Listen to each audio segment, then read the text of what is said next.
और ब्रेक के बाद एक बार फिर आप सभी का स्वागत है। अब बात करेंगे जबलपुर की। तो अब जबलपुर की बात में आगे बढ़ते और संस्कार धानी की जनता से जबलपुर में हमने बात की और ये भी जाना कि उनके मुद्दे क्या हैं। हमने ये भी जाना कि जनता मोदी पर मोहर लगाने जा रही है या फिर इस बार राहुल का असर दिखाई देने वाला है।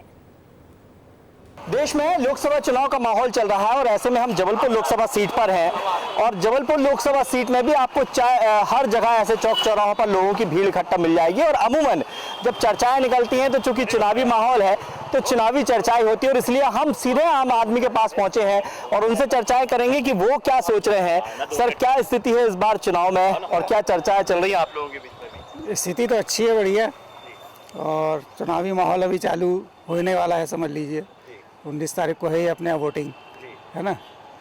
तो अब देखते हैं कैंडिडेट को अपने को कैसा देख रहा है जबलपुर लोकसभा को? जबलपुर लोकसभा का चुनाव है तो बहुत इंटरेस्टिंग और टक्कर भी जोरदार है। वर्तमान मौके पे तो कुछ नहीं कहा जा सकता, वो कहावत आपने सुनी होगी, ऊंट किस करवट बैठेगा, तो वो अभी नहीं कहा जा सकता। तो जनता का ऊंट किस करवट बैठेगा भाई साहब इस बार? क्या मोदी की तरफ बैठेगा भैया, मोदी है तो मुमकिन है।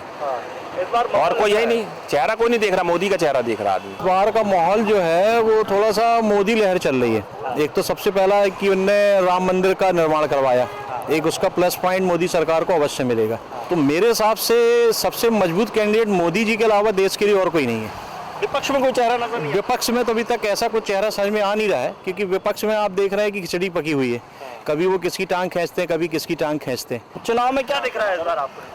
वही मोदी लहर चल रही सर। तो महंगाई नजर आती है? हाँ, आती है ना महंगाई। तो फिर महंगाई का मुद्दा नहीं रहेगा सर? वो कुछ भी कर लो, महंगाई कम होनी नहीं है। चलिए, और भी लोग हैं यहाँ पर हैं, चाय की दुकान की चुस्कियाँ चल रही हैं, भाई साहब लोग भी हैं। क्या इस बार चुनावी माहौल चल रहा है आप लोग? हमारा तो बीजेपी का है भाई, बीजेपी का, कांग्रेस।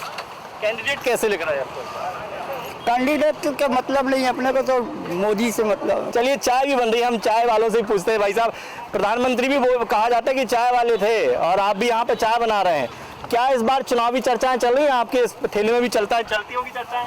चर्चाएं तो बहुत चलती हैं, अपन ध्यान देते नहीं है। वोट डालने जाते हैं? बिल्कुल डालते हैं। इस बार क्या मुद्दा लग रहा है आपको? फिर से मोदी सरकार। मोदी सरकार। अच्छा, क्या मुद्दे हैं? महंगाई, बेरोजगारी, विपक्ष लगातार सवाल उठा। महंगाई थी कहाँ? महंगाई थी कहाँ? उसमें भी महंगाई नहीं थी, आज भी महंगाई नहीं है। आदमी हर अपने हिसाब से कमा रहा है, हर आदमी जरूरतें पूरी होती हैं। बिल्कुल सही बात। तो देखिए, यहाँ पर लोगों ने खुलकर अपनी बातचीत की और खुलकर अपनी तर्क रखे और जिस तरीके से लोगों का कहना है कि बहुत सारे ऐसे मुद्दे हैं जिन पर चर्चा होनी चाहिए और कुल मिलाकर जिस तरीके से माहौल इस बार देश का बना है, जनता भी कुछ इस तरह के माहौल पर ही जा रही है। लेकिन जनता, सरकार कोई भी चुने, पार्टी कोई भी चुने, प्रत्याशी कोई भी चुने, लेकिन वोट डालने जरूर जाए। कैमरामैन रविंद्र के साथ दुर्गेश कुमार, विस्तार न्यूज़।